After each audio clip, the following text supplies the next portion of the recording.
할렐루야. 오늘도 말씀과 함께하는 여러분을 주님의 이름으로 축복합니다.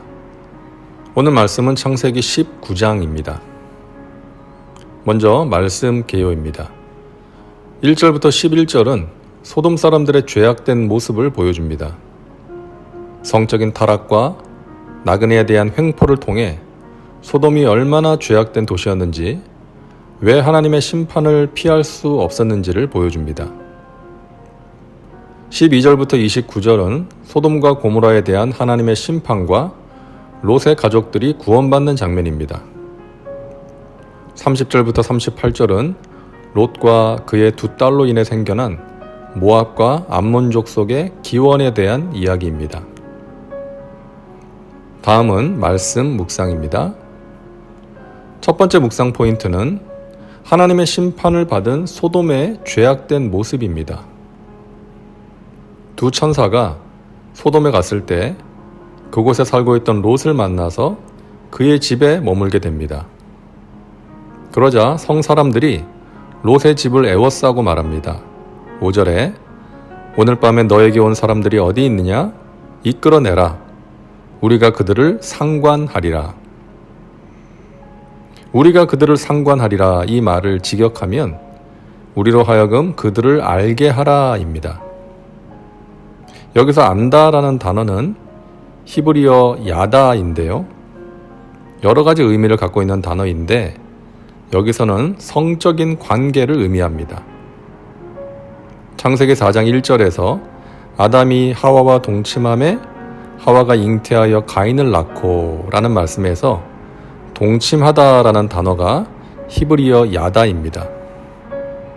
다시 말해서 소돔 사람들이 롯의 집에 온 나그네들을 상대로 성적인 관계를 맺으려고 한 것입니다. 그 당시에도 동성애가 있었던 것이죠. 뿐만 아니라 요즘도 그렇지만 당시에는 나그네들을 잘 대접하는 것이 중요한 미덕이요 관습이었습니다. 그런데 낯선 땅에서 보호받아야 할 나그네들에게 이런 횡포를 부린 것이죠. 당시 소돔 사람들이 얼마나 영적으로, 도덕적으로 타락했는지를 보여주는 장면입니다. 하나님께서는 심판을 즐겨하지 않으시죠. 그래서 소돔의 죄악이 얼마나 심했는지 알고 계셨지만 두 천사를 보내서 다시 한번 확인하게 하신 것입니다.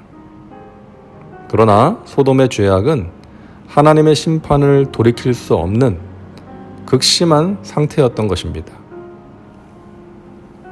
오늘날 우리가 살고 있는 이 세상은 어떤가요? 그때보다 더하면 더했지 덜하지는 않을 것입니다. 도덕과 윤리의 실종, 성적인 타락, 탐욕으로 인한 죄, 인권 유린, 물질 만능주의와 이기심의 극치, 이런 죄악된 세상을 하나님께서는 어떤 마음으로 보고 계실까요? 두 번째 묵상 포인트는 14절입니다. 소돔의 멸망이 임박했을 때 천사들이 롯에게 너의 가족들을 빨리 성 밖으로 이끌어내라고 합니다.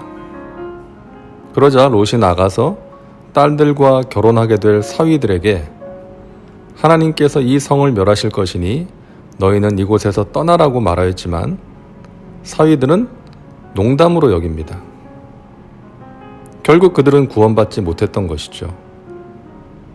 그런가 하면 창세기 7장에서 하나님께서 홍수로 세상을 심판하실 때 노아의 아들들과 며느리들은 노아의 말을 듣고 방주에 들어가 구원을 받았습니다. 우리가 가장 먼저 복음을 전해야 할 사람은 가족입니다. 자녀들에게 하나님을 경외하고 말씀대로 살아가는 신앙과 인격의 본을 보임으로써 영향을 끼칠 수 있어야 합니다. 그들을 구원의 길로 인도해야 하고 신앙의 유산을 물려줄 수 있어야 합니다. 세 번째 묵상 포인트는 29절입니다. 하나님이 그 지역의 성을 멸하실 때 곧 롯이 거주하는 성을 엎으실 때에 하나님이 아브라함을 생각하사 롯을 그 엎으시는 중에서 내보내셨더라. 소돔이 멸망당할 때 롯이 구원받은 이유를 설명해 주는 말씀입니다. 하나님께서 롯을 생각해서가 아니라 아브라함을 생각하사 18장에서 하나님께 호소한 그 아브라함의 호소, 기도를 생각하사 롯을 구원해 주셨다는 것입니다. 아브라함의 중보기도, 소돔을 구원해 달라는 그 기도는 실패한 기도처럼 보였습니다. 결국 소돔이 멸망당했기 때문이죠. 그러나 하나님께서는 아브라함을 생각하사 아브라함의 기도를 기억하사 소돔에 살던 롯을 구원해 주신 것입니다.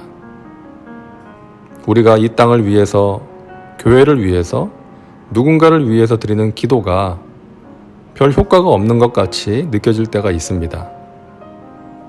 내가 기도한다고 뭐가 달라지겠어? 저 사람이 어떻게 변화되겠어? 희망이 없어 보이는 상황과 사람으로 인해서 그들을 위한 기도를 포기할 수 있다는 것이죠. 하지만 우리는 기억해야 되겠습니다. 하나님께서 우리의 기도를 기억하신다는 것을. 우리의 기도를 통하여 천하보다 귀한 영혼이 구원받을 수 있다는 것을 기억하고 그들을 위한 기도를 멈추지 말아야겠습니다. 다음은 말씀 적용입니다. 소돔의 사람들은 자신의 욕망을 위해 다른 사람에게 상처와 피해를 입히는 일에 주저함이 없었던 사람들이었습니다. 우리가 살고 있는 이 세상도 마찬가지죠. 이런 세상에서 우리가 어떻게 살아야 할지, 어떻게 우리 자신을 깨끗하게 지켜서 귀하게 쓰임받을 수 있을지를 생각해 보시기 바랍니다. 나에게 하나님께서 미워하시는 죄악된 생각과 행실이 있지 않은지 자신을 돌아보시기를 바랍니다. 자녀를 위해 기도하실 때 무엇을 구하고 있습니까? 영혼이 잘된 같이 범사가 잘되고 강건한 삶을 위해 기도하실 때 가장 중요한 것, 가장 우선적인 것은 영혼이 잘되는 것입니다.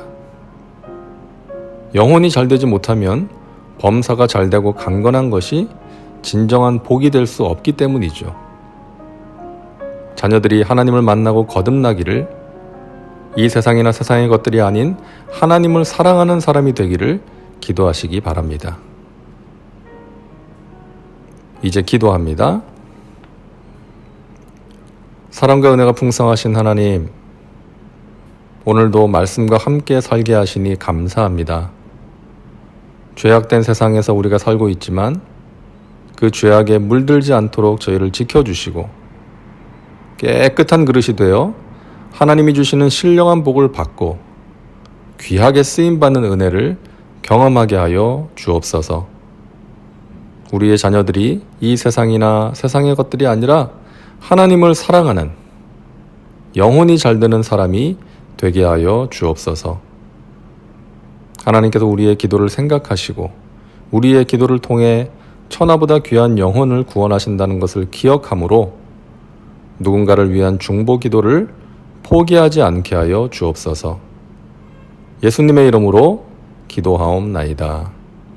아멘. 오늘도 말씀과 함께 복된 하루 되시기 바랍니다. 코로나로 인해 위축되고 우울해지기 쉬운 때이지만 주님께서 주시는 은혜로 몸과 마음 잘 지키시기를 바랍니다. 사랑하고 축복합니다.